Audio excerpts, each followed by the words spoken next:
Alright, mga kababayan, mga kaibigan, mga katokis, mga kapots, kamusta po kayong lahat? And once again, welcome po dito sa ating mumunting channel. Dito naman tayo kay Tokis Birador, yung second channel po ni Simply Tokis, no? Tayo po ilang bibigay ng maiksing komento, opinion at reaksyon sa mga mainit na usaping pangpolitika sa ating bansa, no? Pag-usapan natin mga kababayan, mahigpit na utos ng Pangulo sa PNP at DILG na hulihin si Sara Diskaya at yung mga sangkot sa graft and corruption sa pagnanakaw dyan po sa flood control scam dyan po sa Davao Occidental na nagkakahalaga ng almost 96.5 million pesos, na kung saan yan po ay pinondohan nung panahon ni Digong 2022 budget. Ang nangyari po kasi pinuntahan po yan nila Vince Dizon, kasama pa kung sino dyan yung pakialamero, ha? Nakita ni Vince Dizon wala po talagang proyektong naganap. Kaya nga po napamura ni Vince Dizon yung district engineer dyan. Sabi niya, pambihira naman, hindi ka ba naawa sa mga bata, sa mga nag-aaral at mga magulang nila? Wala ni isa. Nasaan yung proyekto na nagkakahalaga ng 96 million pesos? Ba't hindi ka umalma? Ang may proyekto pala dyan ay yung kumpanya nila Diskaya na St. Gerald. Patay. Kaya sabi ng Pangulo, track her down and her cohorts, bring them to justice. So pinapahabol po, no? Nako, Fallen from grace na po itong mga Diskaya na ito. At the same time, meron naman may nagsisinungaling mga kababayan, may gumagawa na naman ng chismis laban sa Administrasyong Marcos. Kasi sabi nila meron na naman daw pong magre-resign na taga-ICI. Susundaw daw po ang yapak nung isang quitter at reklamador na si Babe Singson. O sino po yan, no? So pinabulaanan po yung mismong sinasabing magre-resign, siya na po ang nagsalita mga kababayan. Alright, shout out po lahat sa inyo and may God bless us all. So pag-usapan natin yung utos ng Pangulo sa PNP at DILG. Track them down. Hulihin sila, si Sara Diskaya at yung 8 pa niyang kasamahan, na kung saan sila po ay involved sa massive corruption. Plunder po yan mga kababayan. Walang bail yan. Ha? Mukhang kinasuhan na po ito I believe kinasuhan na ito ng ombudsman. Kasi si Miko Clabano na yung nagsalita Kakasuhan po sila ng ombudsman, recommendation, no bail. Kaya sabi ng Pangulo, track them down, hulihin sila. Walang bail yan. Kawawa naman si Sara Diskaya. After mo magpakita ng mga yaman mo sa isang TV show, meron ka pang sasakyan na may payong, binili mo lang yung sasakyan dahil nagandahan ka sa payong, hindi dahil doon sa sasakyan. Magkano yung sasakyan na Rolls Royce na hanggang ngayon hindi maibenta-benta ng BOCs kasi po napakamahal. Yung bibili nun, tiyak baka ma-question saan mo kinuha yung pambili mo. Yari na. Makakabili lang yan yung mga legit na mayayaman na may mga negosyong mga magaganda. Pero kung questionable yung karakter mo, questionable yung yaman mo, baka madiskaya ka. So wag ka na lang umepal. So sabi ng Pangulo, this is so despicable. The Ghost Project na ninakaw nitong mga to, dapat silang habulin, kunin. Ang masakit pa mga kababayan, ang Pasig LGU, tinerminate po yung negosyo o yung kumpanya ng mga Diskaya sa kanilang lungsod. Kasi po sa hindi pagbabayad nito ng 1.1 billion back taxes, patay na. So yan po, no? So eliminated yung mga yon sa LGU ng Pasig. Nandun yung building nilang dalawa. Kukunin ba ng gobyerno yan? Sesekwesterin ba ng Pasig LGU yan para ibenta at makabawi naman? Ang ganda po nung building So fallen from grace itong Diskaya na to because of what? Yan ang karma ninyo. Pinapahuli ka na, Sara Diskaya. Paano yung asawa?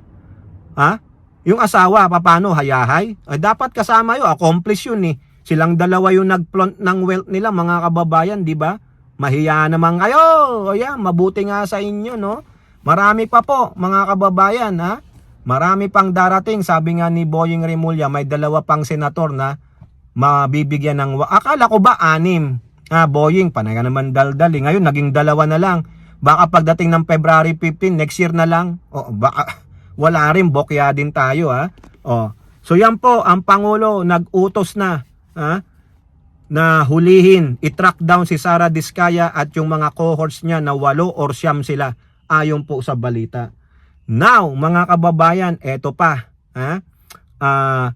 Isang member di umano ng ICI ay susunod sa yapak ni bitter at quitter na si Babe Singson. Ipinagmamalaki po ng mga dilaw na sayang naman si Babe Singson. Napakagaling. Siyempre, kabaro nyo yan Sasabihin nyo yan. Napakagaling po niyan. Ang ganda po ng resume niyan. Ang ganda ng accomplishment niya. O kaso, sira siya. Bakit? Nag-resign quit 'di ba? Bitter pa, nagsalita pa, wala kasi kaming pundo. Para kang pinapunta sa gira ng walang bala. O ngayon, di niya alam na ibigay na pala yung pondo na 41 million doon sa ICI. Hindi ka indispensable, you are dispensable kahit na gaano ka pa kagaling, pero you did not finish your whatever job you are about to finish. Hindi ako believe sa'yo, quitter ka nag-bitter ka pa. Di sana tumahimik ka na lang.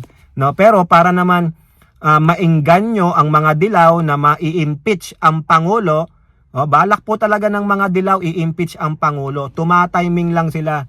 Baka naman kakausapin na lang nila si Sara Duterte na umayos ka Wag mo kaming ipapategi pag ikaw ang ginawa naming presidente. Maniwala kayo kay Tokmol. Pag yan na iupo yung presidente yan, tiyak yan, Rev Gov, yari kayo, magtakbuhan na kayo. Magtago na kayo sa mga lungga ninyo. Ngayon, sino yung sinasabi nilang magre-resign susunod sa yapak ni Babe Singson? Si Asurin daw. Si Chief Inspector Asurin, dating PNP Chief. Ngayon, nagsalita po si Asurin, sabi niya, that is false. Wala akong sinabing ganyan. Kayo lang. No? Yung isa dyan na matabil, yung yatang Baguio Mayor, no? Sinasabi niya may isa pa daw na aalis na member ng ICI kasi disgruntled na rin daw. Hindi sila nag-uusap nung chairman ng ICI. Ay ano sabi ni Asarin? No. I'm in good terms with the chairman of the ICI. Actually, malaking tulong nga po siya sa akin. Bakit ako magre-resign? Bakit nga naman? Kasi gusto nyo lang siraan yung ICI. No? Iniisip ninyo walang kwenta, no? Puro kayo tuligsa. Anong nagawa ninyo? Paano nyo natulungan ng ICI? Wala, nag-quit ka rin naman 2 nga kayo nag-quit Tapos mandadamay pa kayo. Yung dinadamay nyo walang kaalam-alam o masisiraan siya. Yun naman pala hindi totoo. Tarantado talaga kayo mga chismoso. Sabi ni Asurin sa balita, Asurin denies leaving o resigning ICI. Wala po. Hindi sa mismong bibig niya nanggaling. Ngayon kung nagsisinungaling si Asurin tapos nag-resign pala siya, niloko niya lang tayo. Sa palay ko hindi naman ganun si Asurin, pabubulaanan niya. Sabi niya, I'm in good terms with the chairman. Bakit naman ako magre-resign? Nga naman. Sino ba yung matabilang dila na nagsabing magre-resign siya? Hindi siyempre yung gustong pabagsakin ang administrasyong Marcos, gustong pabagsakin ang ICI. Ba't kasi kayo gusto nyong tanggalin ng ICI? Bakit? Dawit ba kayo? May tinatago rin ba kayo tulad ni Polong? Mga gunggok pala kayo Yung mga gusto lang mapatumba ang ICI, yan yung mga may tinatago, may madadawit sa kanila. Kadi kayo mga sponsor nila, na naambunan sila, maski na maliit, madadamit sila. Kaya gusto nila tanggalin ng ICI, mga gunggong talaga. No? Biruin nyo, dinadawit nyo yung pangalan ng tao, hindi naman pala siya nagsalita na magre-resign. Kayo lang, you are assuming, mga chismoso, mga fake news, dapat idemanda kayo, fake news maker kayo masisira nyo pa yung credibility ni former PNP Chief Asurin. Hindi naman pala siya ang nagsalita. Tapos kayo, spokesperson kayo ni Asurin? Siniraan nyo si Asurin? Di ba? Kakahiya naman kayo. Kung sino man yan, kung sino man yan. Pwede ba? I-stapler mo na lang yung bunganga mo. Puro kayo paninira sa Marcos administration. Ang harapin ninyo yung trabaho ninyo. Ano ba kayo, congressman? Magtrabaho kayo dyan sa kongreso. Ano kayo, mayor? Diyan ka sa bayan mo. Hindi yung pinakikialam mo yung trabaho ng ICI. Di ba, mga kababayan, mga pakialamero? O, paano kasi? Nagpapa-epal. Oo, nakikisaw-saw sa issue para naman makilala sila. Oo. Alright, so kayo po, ano pong inyong masasabi? Comment down below. And don't forget to like and share. Hope to see you on next videos. Bye-bye. God bless.